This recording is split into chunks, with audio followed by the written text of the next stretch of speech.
Abrimos nuestras Biblias al libro de Génesis.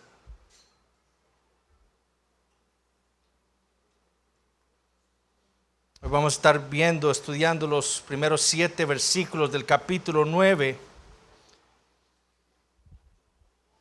Pero como modo de introducción, vamos a leer los versículos 20 y parte del 21 del capítulo 8. Génesis 8, 20 y 21. Dice así la palabra del Señor. Y edificó Noé un altar a Jehová, y tomó de todo animal limpio y de toda ave limpia, y ofreció holocausto en el altar. Percibió Jehová olor grato. La historia de Noé es una historia entonces, como hemos visto, de decreación y recreación. Y como la primera creación lo fue, esta segunda, por así decirlo, de creación y recreación, funcionan las Escrituras como un modelo del actuar de Dios, no solo en su pueblo, sino también en el mundo.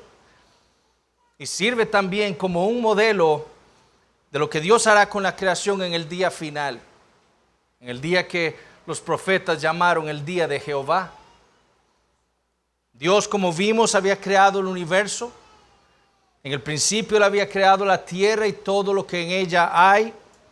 En 6 días creó el sol, la luna, las estrellas. Creó las aves y los peces. Creó los animales terrestres. Creó un jardín en medio del Edén para que funcionara o sirviera como el templo de Dios en la tierra. Y como el pináculo de su creación, el Señor creó al hombre y a la mujer y los creó a su imagen. Y sería con ellos, con el hombre y la mujer, con quienes el Creador tendría comunión en aquel templo terrenal. Y a ellos les dio una gran comisión, lo que conocemos como el mandato de la creación. El hombre y la mujer debían someter a la creación, pero también ellos debían fructificar y llenar la tierra con más portadores de la imagen de Dios. La gran comisión de la creación en Génesis capítulo 1 no era otra cosa más que la expansión de ese templo de Dios por sobre toda la tierra. El mandato era que toda la tierra llegara a convertirse en el templo de Dios, en donde Dios pudiera morar y tener comunión con los hombres para siempre. Y por causa de esa comisión, Dios entonces se había hecho un pacto con Adán. Si él lograba llenar la tierra, si él lograba expandir el templo de Dios a toda la tierra, él y su descendencia obtendrían la vida eterna. Sin embargo, como leemos en Génesis capítulo 3, Adán se rebeló, y transgredió el pacto con Dios. Y en lugar de obtener la vida, obtuvo la muerte. Y como le dijo Pablo a los romanos, así fue como la muerte entonces pasó a todos los hombres, porque todos los hombres en Adán pecamos. Y la evidencia de esa muerte espiritual que sufrió Adán la vimos no solo en la vergüenza que sintieron ellos en el Edén, cuando llegó el Señor a confrontarlos, sino también en su expulsión. El hecho de que eran pecadores se estaba revelando a nosotros, los lectores de Génesis, de que Dios los echó del jardín, de su templo. Dios es santo y ellos ahora eran pecadores, no podían tener comunión con el Creador. Pero también en la vida de su descendencia. De tal manera que, como vemos en Génesis capítulo 6, a como aumentaban los hombres, aumentaba también la maldad y el pecado sobre la tierra. A tal punto que Moisés nos describe a Dios viendo la humanidad y declarando esto. Y vio Jehová que la maldad de los hombres era mucha en la tierra y que todo designio de los pensamientos del corazón era de continuo solamente el mal. En lugar de que la tierra estuviera llena de la gloria de Dios, los hombres la habían llenado de violencia y corrupción. Corrupción porque dice Moisés también en Génesis capítulo 6, toda carne había corrompido su camino sobre la tierra. Dios entonces decidió destruir a toda la humanidad, exceptuando a Noé, a su familia y a ciertos representantes de la creación. No porque Noé haya sido intrínsecamente diferente a los demás hombres. La diferencia entre Noé y todos los demás hombres fue la gracia de Dios que había sido derramada sobre él. Eso fue lo que hizo la diferencia. Eso fue lo que libró a Noé del juicio venidero, la gracia especial de Dios.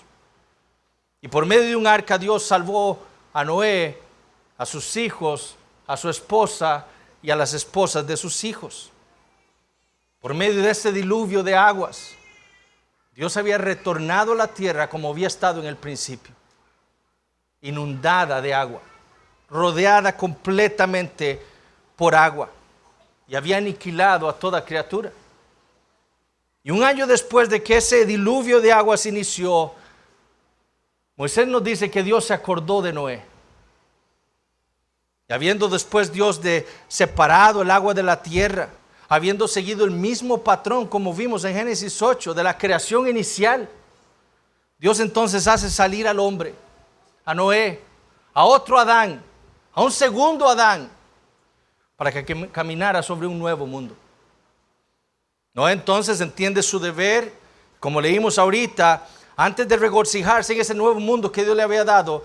Lo que hace Noé primeramente es adorar a Dios. Y es así como llegamos al capítulo 9. Noé, como un segundo Adán, no es un segundo Adán porque las escrituras nos hablan de muchos Adanes. Noé fue el segundo.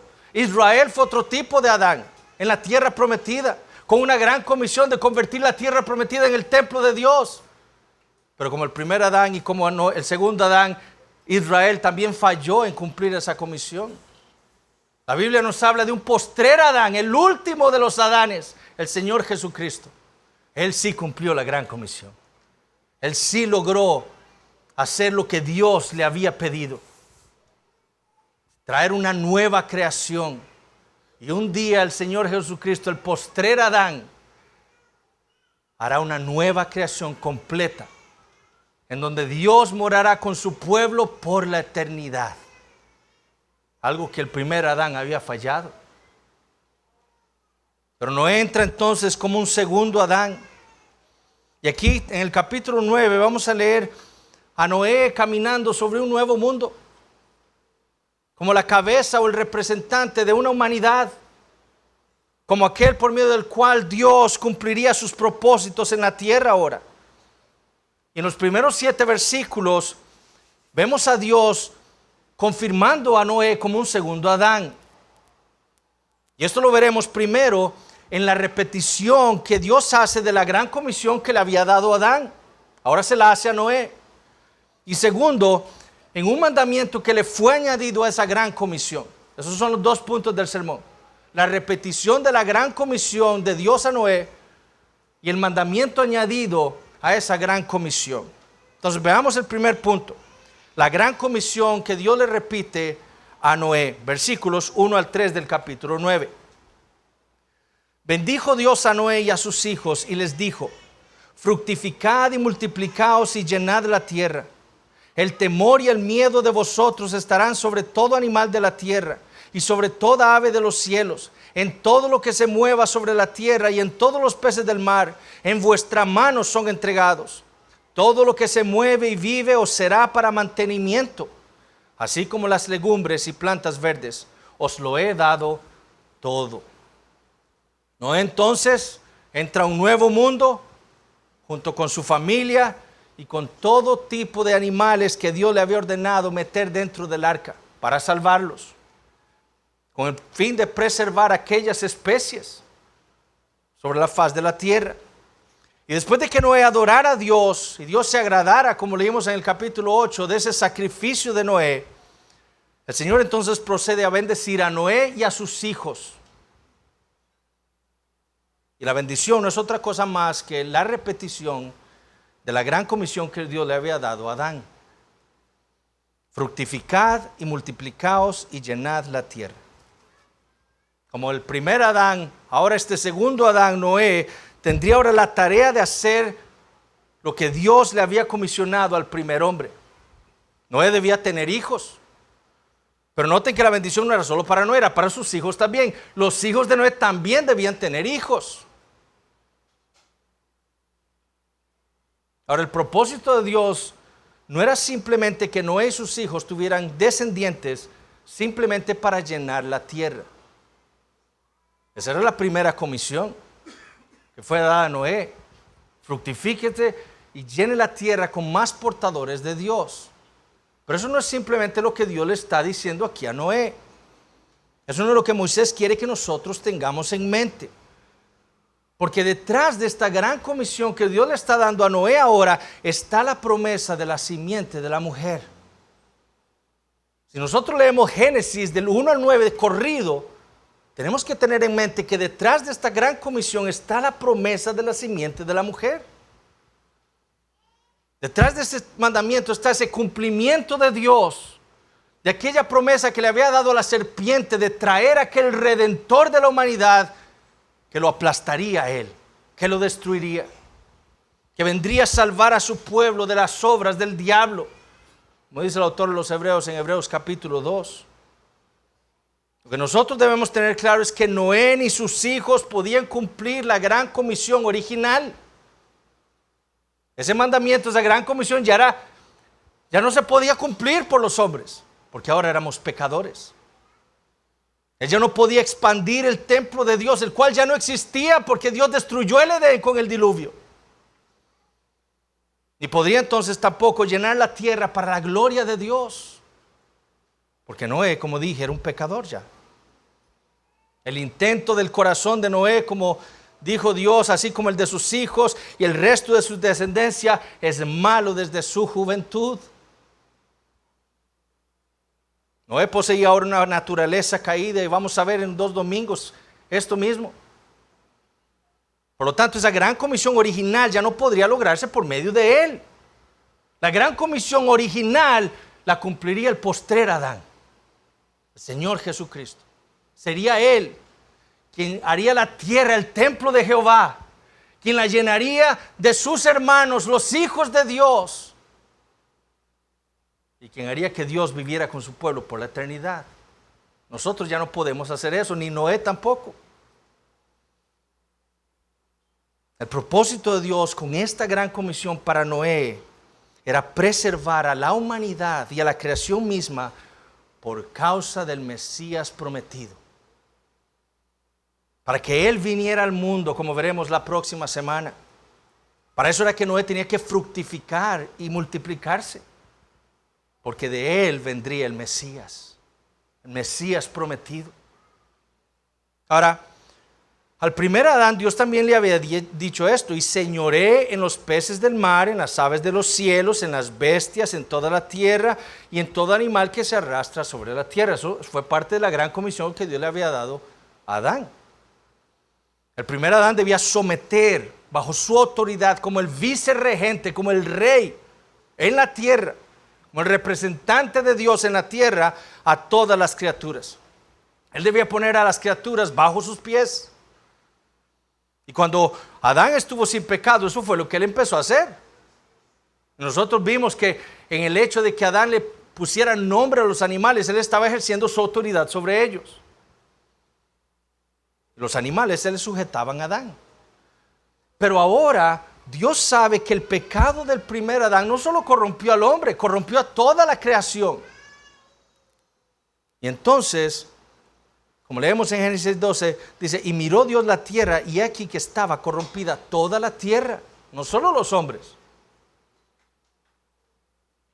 Ciertamente Noé debía someter a la creación. El problema era que ahora la creación había sido también afectada por el pecado. ¿Cómo iba entonces Noé a someter a toda la creación bajo sus pies? Bueno, escuchen lo que Dios le promete hacer en el versículo 2.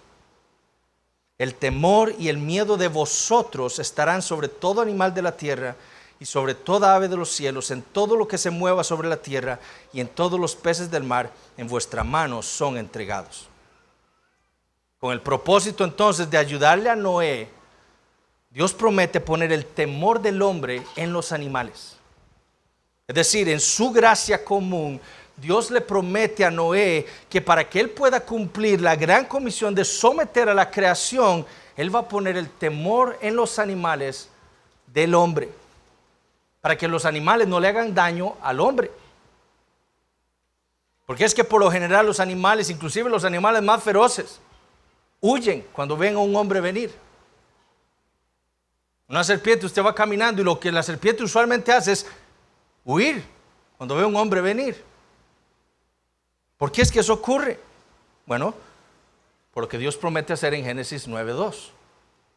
Dios ha puesto el temor del hombre en los animales para protegernos a nosotros, para que podamos vivir en un mundo caído, haciendo la gran comisión, teniendo dominio de esa esfera que Dios nos ha dado a nosotros.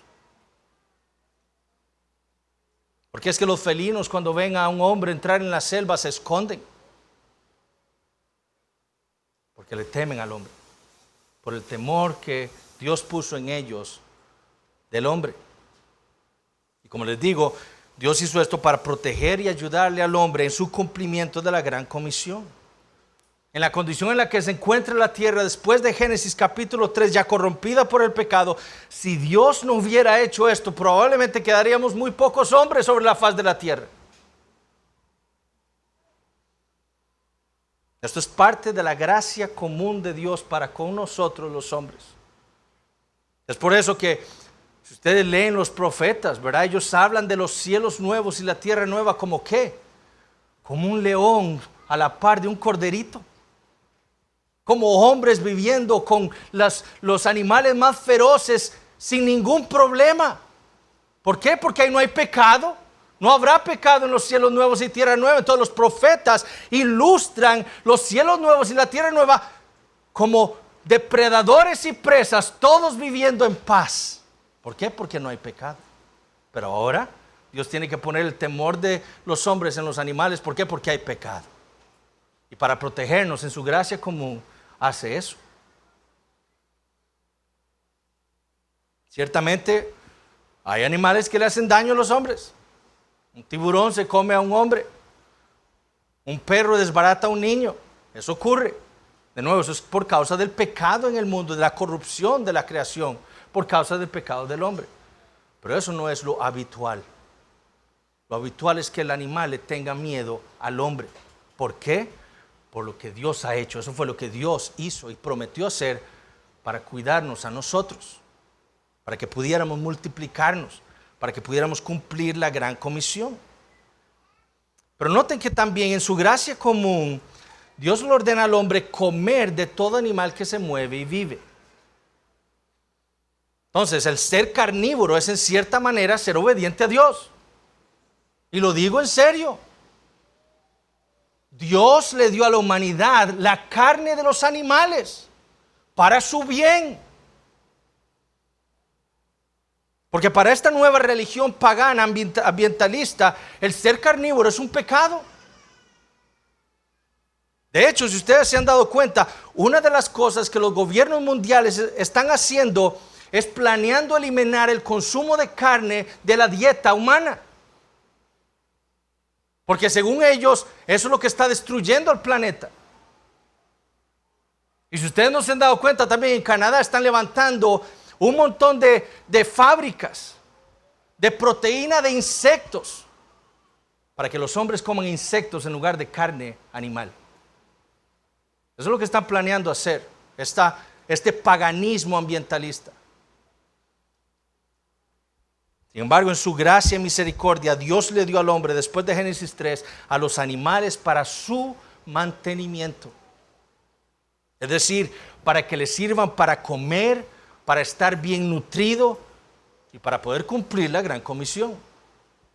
Quizás, pienso yo, por causa del pecado, ya esa dieta prelapsaria, o sea, antes de la caída, ya no era suficiente para que estuviéramos bien nutridos. Esa dieta de solo vegetales y plantas.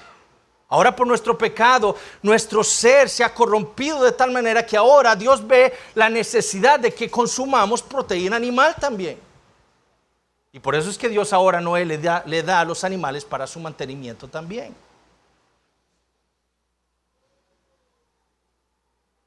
Las plantas y las legumbres también eran necesarias, además de los animales. Y eso lo debemos recordar nosotros, los que no nos gustan mucho las ensaladas. ¿Verdad, niños? Las legumbres y las plantas también son necesarias para nuestra dieta. El chile, la cebolla, todo eso es necesario también. No solo la carne, sino las legumbres y las plantas. En esta repetición de la gran comisión, entonces, Dios le está mostrando al hombre su inmensa misericordia y bondad al proveer para el hombre todo lo que necesita para mantenerse en buena salud en medio de un mundo corrompido y caído, para que él pueda cumplir con la comisión que Dios le estaba dando. Y como aplicación para nosotros, entonces, nuestro deber diario es alabar y darle gracias a Dios, porque Él nos muestra su bondad y su misericordia cada día al proveer para nosotros alimentos, para que nosotros podamos cumplir con esa esfera de comisión que Dios nos ha dado a nosotros. A mí en mi trabajo, a mi esposa en el hogar, a mis hijos en la escuela. Cada uno Dios nos ha dado una esfera en la cual debemos dominar y subyugar para la gloria de Dios. Pero para eso necesitamos estar bien nutridos. Bueno, cada vez que nosotros comemos, debemos alabar a nuestro Creador, que Él suple lo que necesitamos para que podamos vivir para Él. Y niños, ustedes deben entender que cada vez que ustedes están en la escuela con sus padres, yo estoy seguro que ustedes oran. Cada vez que almuerzan o cenan o desayunan. Pero cuando ustedes están en la escuela o en el colegio o en la universidad, cada vez que ustedes ponen un bocado de comida en sus bocas, ustedes deben recordar que deben darle gracias a Dios y alabarle a Él por lo bueno que Él ha sido con ustedes de proveer esos alimentos para sus vidas. Pero lo que vemos también en estos versículos del 9, del 1 al 7, es que además de repetir la gran comisión, Dios añade un mandamiento. Eso es lo que vemos en los versículos 4 al 7. Pero carne con su vida, que es su sangre, no comeréis. Porque ciertamente demandaré la sangre de vuestras vidas, de mano de todo animal la demandaré, y de mano del hombre. De mano del varón su hermano demandaré la vida del hombre. El que derramare sangre de hombre, por el hombre su sangre será derramada, porque a imagen de Dios es hecho el hombre. Mas vosotros fructificad y multiplicaos, procread abundantemente en la tierra y multiplicaos en ella. Dios entonces le estaba dando al hombre la vida animal. Él estaba concediendo tomar la vida de los animales. Sin embargo, la única razón por la cual el hombre debía tomar la vida de un animal sería para su mantenimiento. Nada más. Es decir, la única razón por la cual el hombre podía matar a un animal era para comer. Pero carne con su vida, que es su sangre, le dijo el Señor a Noé y a sus hijos, no comeréis. Ahora, esta es una frase ciertamente difícil de entender. Los testigos de Jehová usan ese versículo para argumentar que el hombre no puede aceptar transfusiones sanguíneas. Otros piensan que lo que Dios estaba haciendo aquí es prohibiéndole a los hombres usar la sangre para ritos paganos. Lo que yo creo es que Dios le estaba enseñando a Noé y a sus hijos a tener reverencia por la vida. El hombre no podía matar animales indiscriminadamente. El hombre solo debía matar animales que iba a comer para su mantenimiento, como leemos en el versículo 3. Matar animales como los animales matan animales es pecado para el hombre. El permiso para comer carne no era una licencia, dijo un autor, para el salvajismo. Como escribió Von Rad, aun cuando el hombre destaza y mata, él debe saber que él está tocando algo que, porque es vida, es en una manera especial la propiedad de Dios. Y como un signo de esto, él debe mantener sus manos lejos de la sangre. Como dijo Hughes, otro comentarista, Los humanos no deben devorar animales como los animales se devoran unos a otros, mientras la sangre está en su carne. La razón de esto es el respeto por la vida. Y más allá de eso, el respeto por el dador de la vida. La vida está en la sangre y Dios es el dador de la vida. Ignorar el regalo de la vida es una afrenta al dador de la vida. Eso es lo que Dios está diciendo. Ustedes deben respetar la vida, aún así de los animales, porque yo soy el dador de la vida. Yo soy su dueño. Ellos me pertenecen a mí. Por lo tanto, ustedes no pueden matar indiscriminadamente a los animales. Deben respetar esa vida. Como hizo, por ejemplo, Israel en una batalla que tuvieron en Micmas, que leemos en 1 Samuel capítulo 14. Después de derrotar a sus enemigos, el pueblo dice estaba muy cansado y dice, y se lanzó el pueblo sobre el botín y tomaron ovejas y vacas y becerros y los degollaron en el suelo y el pueblo los comió con sangre, como si fueran animales, sin ningún respeto por la vida y sin ningún respeto por Dios, el dador de la vida. Entonces, para que cumpliera la gran comisión en un mundo nuevo pero caído, Dios le había concedido al hombre comer la carne animal, pero como dijimos, por causa del pecado que había traído destrucción a la tierra, no solo en la violencia de hombres con hombres, sino en la violencia del hombre contra los animales, Dios ahora le estaba enseñando a Noé y a sus hijos que el hombre debía tener un respeto por la vida animal. Él debía matarlos para comer, para su mantenimiento, no para hacer daño. Y eso es algo que quizás algunos de nosotros tengamos que arrepentirnos delante de Dios.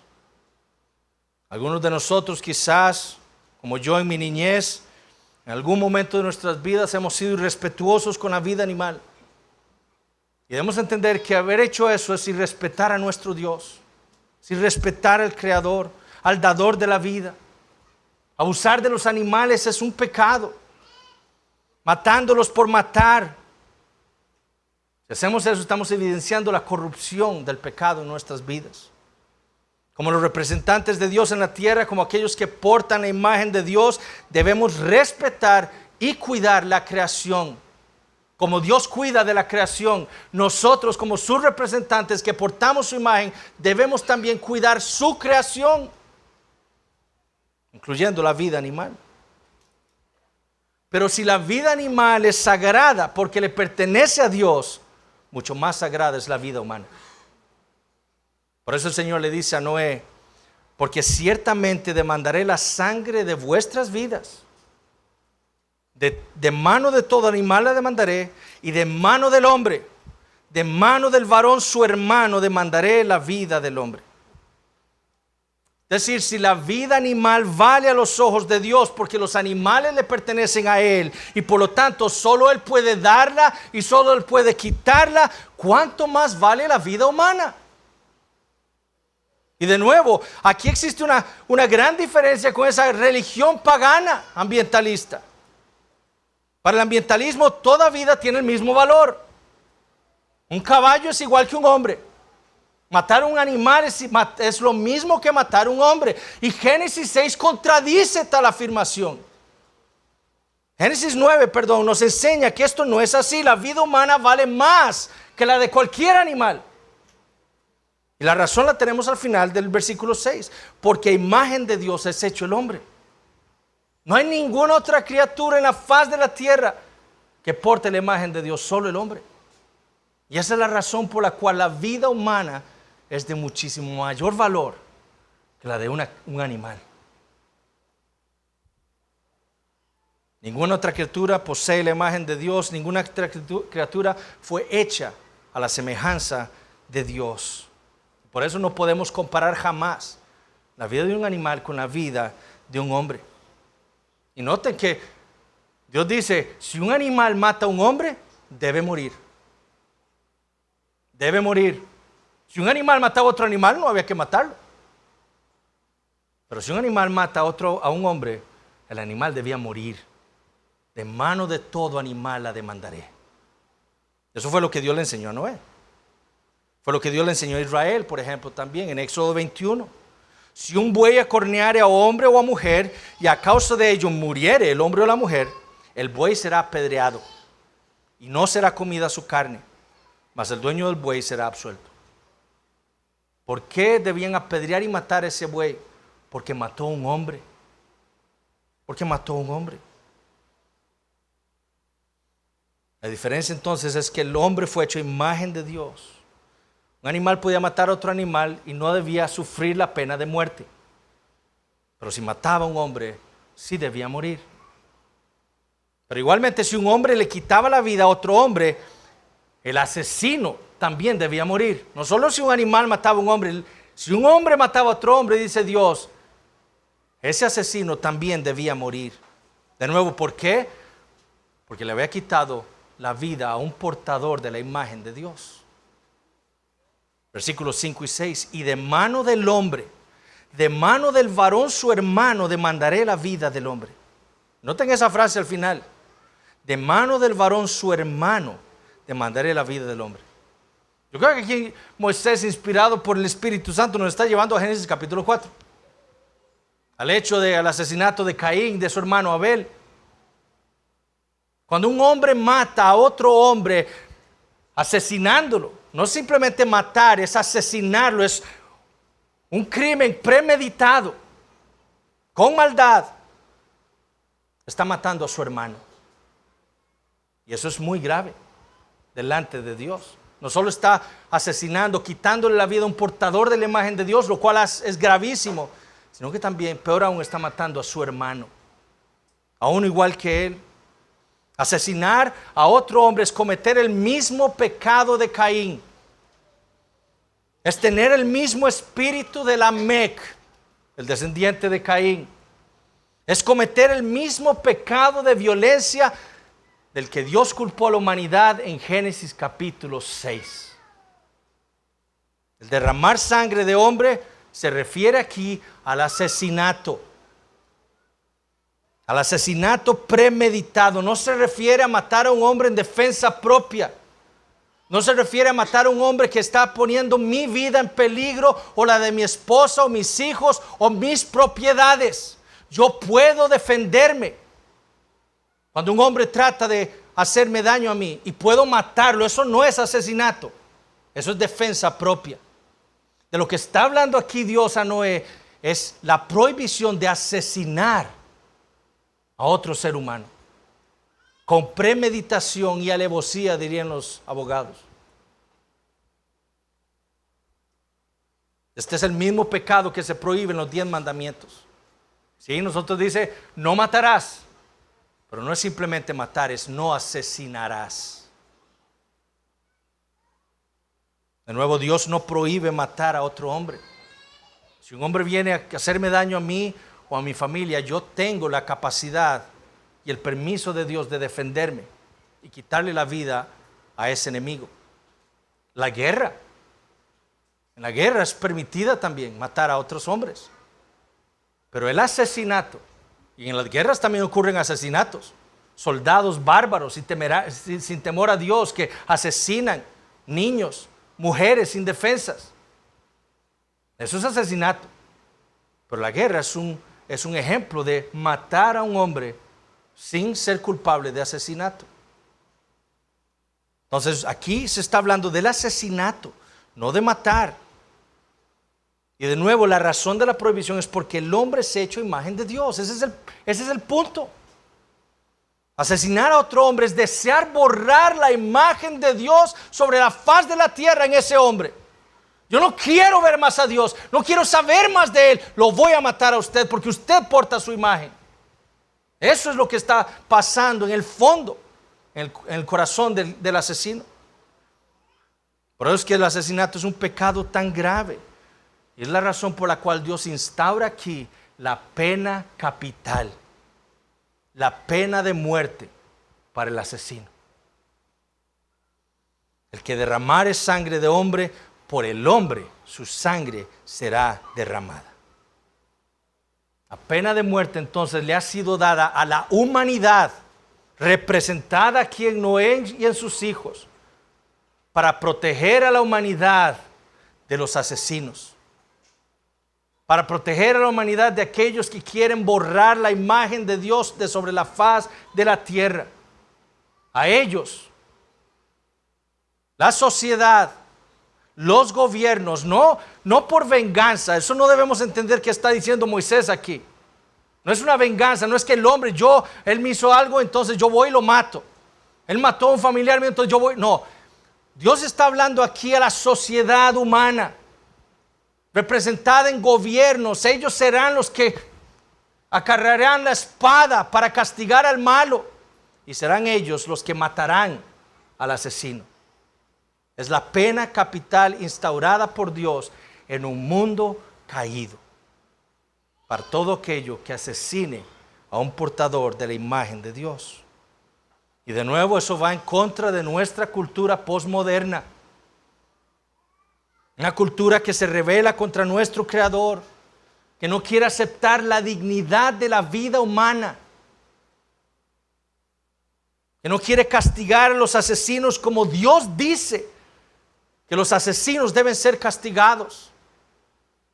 El problema de nuestra sociedad y su rechazo de la pena de muerte por este tipo de crímenes es su rechazo del Creador.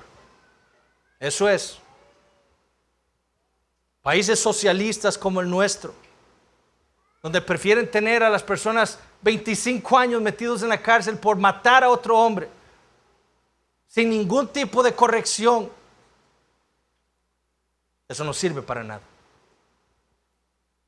Dios instauró la pena de muerte en Génesis capítulo 9 para los asesinos, para poner temor en el corazón de los hombres,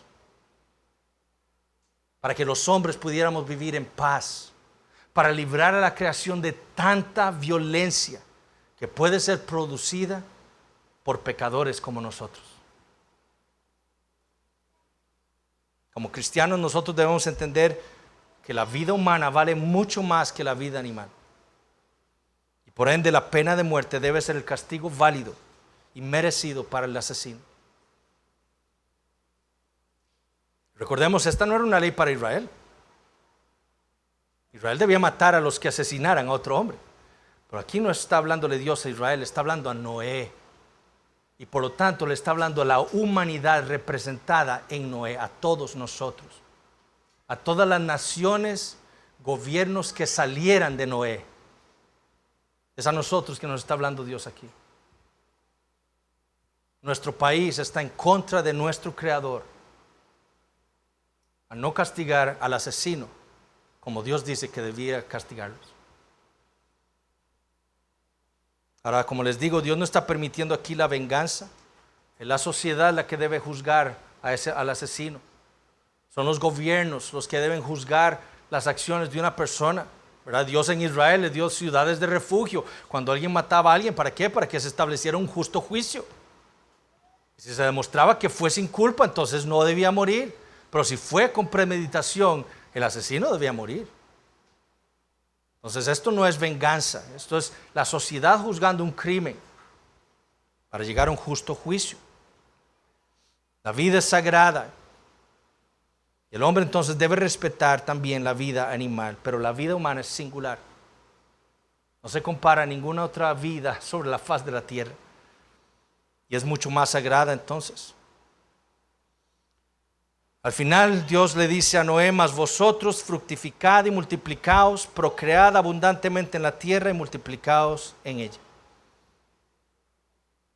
Con todo esto, no solo de la manutención, el alimento, darnos a los animales a nosotros para comer, sino que también protegiendo a la humanidad de los asesinos. Dios está protegiendo no solo la vida humana, está protegiendo la familia, multiplicaos, procread, y a la sociedad. Eso es lo que Dios está haciendo aquí. Él está protegiendo la vida humana, la familia y a la sociedad.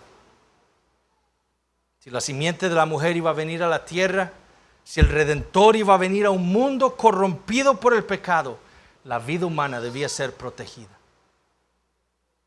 Y la pena capital serviría para eso, para proteger a la humanidad de un aumento indiscriminado de violencia en la tierra, como la que había en Génesis capítulo 6. Ahora, ¿cómo aplicamos esto a nuestras vidas? Bueno, entendiendo la santidad de la vida.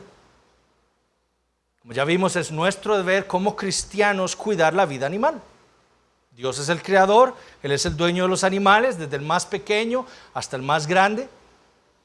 Por lo tanto, ninguno de nosotros tiene el derecho de hacerle daño a algún animal. No podemos matar por matar. El aleteo de tiburones es pecado. El tirar a un gato de un quinto piso es pecado.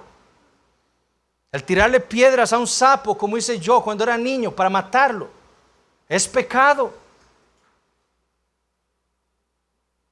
Pero sobre todo nosotros debemos entender que ese mandamiento, no matarás, significa mucho más que el acto físico, externo, de quitarle la vida a otra persona. El Señor en el Sermón del Monte dijo lo siguiente, interpretando el sexto mandamiento, Mateo 5, 21 y 22. Oísteis que fue dicho a los antiguos, no matarás, y cualquiera que matare será culpable de juicio. Pero yo os digo que cualquiera que se enoje contra su hermano será culpable de juicio. Y cualquiera que diga necio a su hermano será culpable ante el concilio. Y cualquiera que le diga fatuo, tonto, quedará expuesto al infierno de fuego. Jesús vino a interpretar correctamente el sexto mandamiento. Para los fariseos era algo meramente externo. Yo no he matado a nadie. Y yo puedo decir eso, yo no he matado a nadie.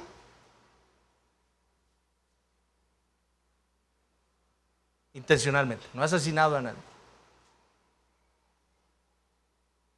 Yo no soy culpable de romper el sexto mandamiento, podrían decir los fariseos. Pero Jesús dice, ustedes no están entendiendo el sexto mandamiento correctamente. La ley es espiritual, va mucho más allá de lo externo. La ley tiene que ver con el corazón.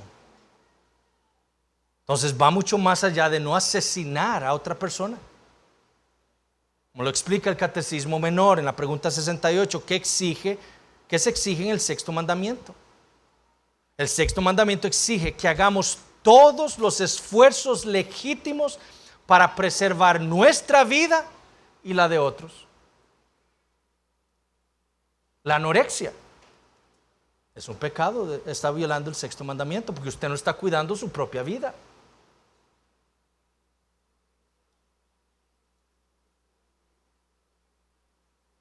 La obesidad también.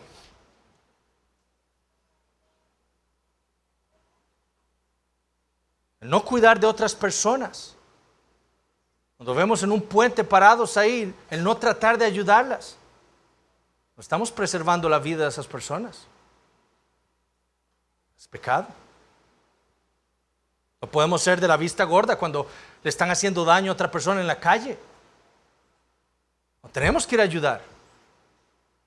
Eso es lo que nos obliga el sexto mandamiento.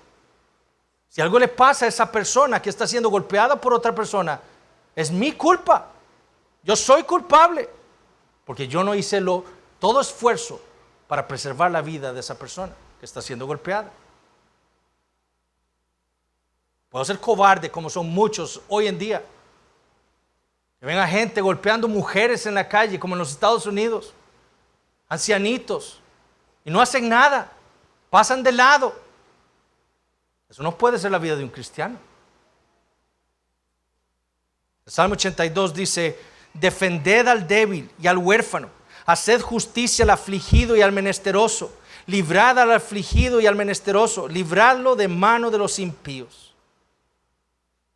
El sexto mandamiento, entonces, como les digo, es mucho más que simplemente asesinar a otra persona, de no asesinar. Y niños, ustedes deben entender que aquí está expresado el bullying. No solo está prohibido que alguno de ustedes ofenda a un compañero, algún amigo, algún hermano de ustedes. Eso es pecado. Están violando el sexto mandamiento.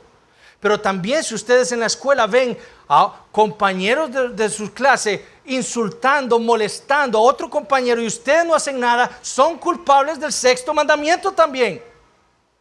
Porque no están ayudando al débil, al afligido, al menesteroso. ¿Qué es lo que hacen los bullies? ¿A quién afligen? Al que ven débil. Nosotros, si queremos guardar el sexto mandamiento como Dios lo pide, debemos hacer todo lo que esté en nuestras manos por ayudar al débil y al afligido. Y eso en la escuela, niños, ustedes lo deben hacer también. Y nosotros también. Si vemos a alguien ofendiendo a alguien por su debilidad o por lo que sea, debemos ir a la ayuda del débil. Eso es lo que el sexto mandamiento nos obliga. Pero el mandamiento también tiene una parte negativa. Dice, no matarás. Pregunta 69 del Catecismo Menor. ¿Qué se prohíbe en el sexto mandamiento? El sexto mandamiento prohíbe el destruir nuestra propia vida o el quitar injustamente la de nuestro prójimo, así como también todo lo que se tiende a este resultado. El sexto mandamiento también nos prohíbe quitarnos nuestra vida de la manera que sea, de poquito a poquito o de un solo, pero también matar a otra persona. Proverbios 24:11 dice, libra a los que son llevados a la muerte, salva a los que están en peligro de muerte.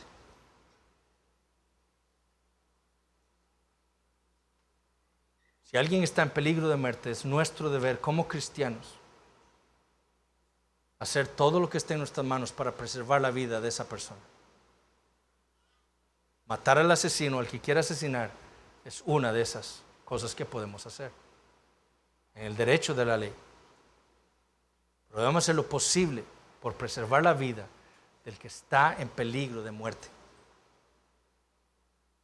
Como otra aplicación a esto, yo creo que esto nos debe hacer nosotros pensar en si nosotros realmente como cristianos estaremos quebrantando el sexto mandamiento si sabemos que una persona está al borde de su muerte sin Cristo y no le predicamos el Evangelio. Si Dios constantemente trae gente muerta espiritualmente a nuestras vidas, y viendo nosotros el peligro en el que están de irse al infierno, no les predicamos el Evangelio. Nuestro deber como cristianos es entender la santidad de la vida humana, especialmente viviendo en el mundo en el que nosotros vivimos, especialmente viviendo en la cultura en la que nosotros vivimos, la cultura de la muerte. Una cultura que ha luchado por desaparecer la santidad y la dignidad de la vida humana. No solo luchando por la legalización de la eutanasia. Eso ya ocurrió en Colombia. Es lo que quieren pasar aquí también. Sino también en su lucha por la legalización del aborto. El deber cristiano es proteger la vida humana y sobre todo proteger la vida de los más débiles entre nosotros.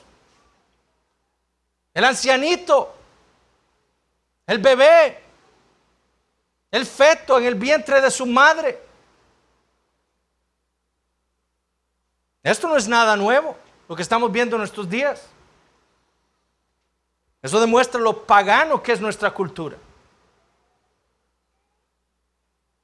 Porque es lo mismo que ha ocurrido en imperios paganos de la antigüedad. El desprecio por la vida humana. Los cananeos sacrificaban a sus hijos. Para los griegos y los romanos, la vida de sus hijos no valían nada. Es más, el padre tenía el derecho de quitarle la vida a sus hijos si quería, sin ninguna razón.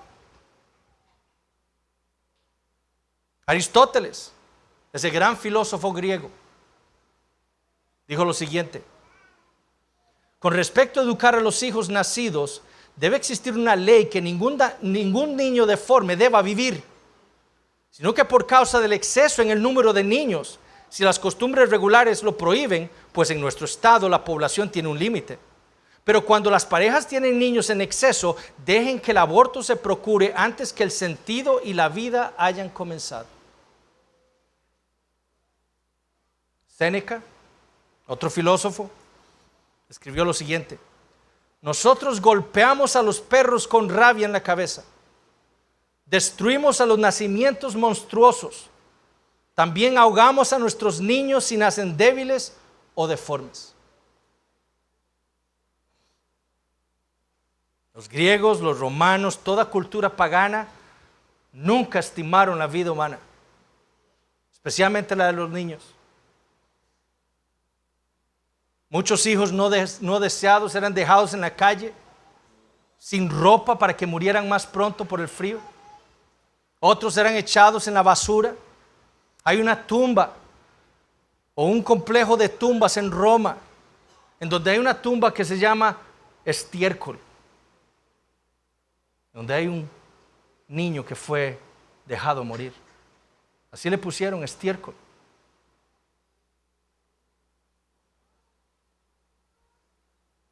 Sin embargo, a diferencia de todo ese paganismo, de toda esta cultura de la muerte, los cristianos siempre estimaron la vida humana. Si hay algo que caracterizó y que ha caracterizado a los cristianos a lo largo de la historia, es su estima por la vida humana. Porque eso es lo que Dios ha puesto en nuestros corazones cuando nos salva. Es entendimiento. La Didaqué, un escrito de los primeros cristianos en los primeros siglos, dice lo siguiente: no mates, no adulteres, no corrompas a los menores, no forniques, no robes, no practiques la magia o la hechicería, no mates al hijo por aborto, ni quites la vida al recién nacido. ¿Por qué? Porque eso es lo que sucedía en la antigüedad. Tertuliano, un padre de la iglesia, dijo: pues nosotros no destruimos al feto ni siquiera en el vientre. La idea cristiana de que cada ser humano tiene una dignidad por ser creados a imagen de Dios es ajena a la cultura pagana de nuestros días. Y es contra ese entendimiento contra el que nosotros como cristianos debemos luchar en nuestros días. Hace unos días salió un periodista de un canal en Estados Unidos diciendo que Jesús apoyó el aborto porque él nunca habló contra el aborto. Va en la ignorancia. No mates. Ahí Jesús está defendiendo la vida humana, inclusive del feto. Hoy hay miles de mujeres en nuestro país, alrededor del mundo, repitiendo esa tontería: mi cuerpo, mi elección. El hecho de que un ser humano se encuentre en el vientre de otra persona no implica que el cuerpo de ese bebé sea el cuerpo de la madre. Son dos individuos distintos, dos vidas separadas. Y por lo tanto la madre no tiene derecho sobre la vida de su hijo, aunque esté en su vientre. Es otra persona distinta, otra alma. Esa vida de ese bebé le pertenece a Dios y es preciosa porque, sin importar la etapa del desarrollo en el que se encuentre en el vientre de su madre, porta la imagen del Creador. Por eso debe ser respetada. Por eso debe ser protegida. Pero yendo contra lo que dice la ciencia, los defensores del aborto han querido poner en duda el inicio de la vida, o el momento en el que el bebé siente dolor y puede sufrir, con el deseo de promover el asesinato de bebés. Y ahora no solo en el primer trimestre. Ahora hay estados en Estados Unidos que han promovido el aborto hasta los 9 meses. Y en algunos estados que están luchando porque sea hasta unos minutos después del nacimiento. Y una mamá puede decir: mátelo.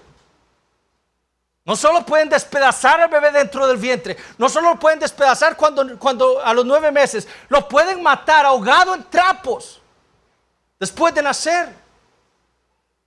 Eso es asesinato. Y eso es lo que está sucediendo en nuestros días. Eso es lo que quieren hacer en nuestro país, mis hermanos. ¿Por qué creen que los médicos quieren promover el estudio genético en el líquido amniótico de las madres? para ver si hay algún problema cromosómico en el bebé. ¿Para qué? Para que la mamá pueda abortar. Hace unos días también salió en un periódico en Francia que el gobierno quería prohibir los anuncios en donde salían personas con síndrome de Down sonriendo. ¿Y saben por qué? Porque si alguna madre veía a esos niños felices, podría, si tuviera un niño con síndrome de Down, querer traerlo a la vida y no abortarlo. Esa es la maldad de nuestro mundo. Eso es lo que Satanás está haciendo desde el principio. Quiere destruir a la humanidad. Ahora no pudo porque Dios está en control de todo. Y Él trajo el Mesías. Y el Mesías trajo vida. Mis hermanos, Dios nos ha enseñado aquí acerca de la santidad de la vida humana. Él es nuestro creador. Solo Él tiene derecho sobre nuestras vidas. Ningún hombre puede quitarle la vida a otro hombre, porque es imagen de Dios, así sea así de pequeño, microscópico, o de 2,5 metros de alto.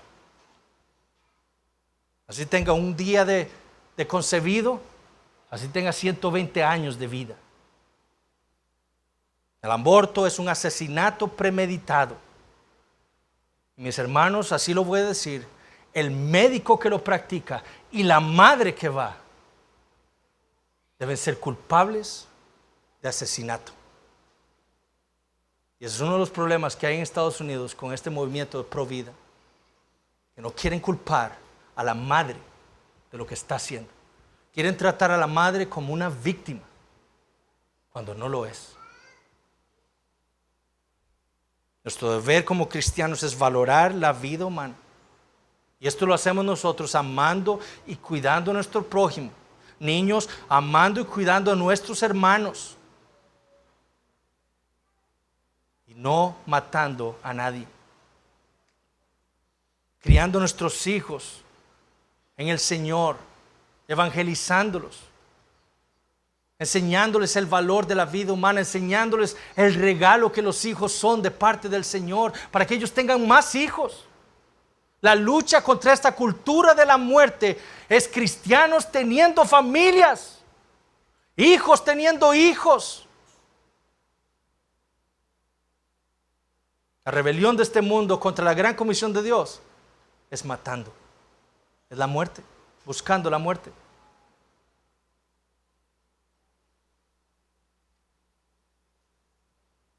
Yo deseo ser cristiano de corazón. Sin embargo, mis hermanos, esto no es lo que va a salvar al mundo. No es nuestra lucha contra el aborto lo que va a salvar al mundo. No es nuestra lucha por la santidad humana lo que va a salvar al mundo. El que salvó al mundo y que lo salvará finalmente es el Señor Jesucristo. Él vino a este mundo no a destruir, sino a salvar a los portadores de la imagen de Dios. Como el postrer Adán, Él hará de esta tierra una nueva tierra. Él hará de esta tierra el templo de Dios. Lo llenará de su progenie, de su descendencia espiritual, para que moren con Dios por la eternidad. La única esperanza para usted y para mí está en Jesucristo. Él es el único que puede salvar a este mundo de su destrucción. Vamos a orar. Padre, te damos gracias por el tiempo que nos has dado para meditar en tu palabra. Te damos gracias, Señor, por lo que nos has enseñado hoy. Gracias, Señor, por mostrarnos las razones por las cuales nosotros debemos amar a nuestro prójimo. Las razones por las cuales nosotros debemos cuidar la vida, no solo nuestra, sino la de nuestros hermanos. Pero, Señor, nuestra esperanza está en Jesucristo nada más. Este mundo va de mal en peor. Pero tú tienes todo bajo tu control. Tú estás guiando este mundo a la gloria. Aquel día cuando Jesucristo venga para destruir el pecado y destruir a sus enemigos. Y hacer de su pueblo un pueblo glorificado, una esposa sin mancha. Para que habitemos un mundo nuevo, una nueva creación por la eternidad. Oh Señor, que podamos nosotros ser valientes en esta vida, apreciando la vida, viendo a los hombres, Señor, caminar contigo. Ayúdanos en todo lo que hagamos, lo pedimos en el nombre de Jesús. Amén.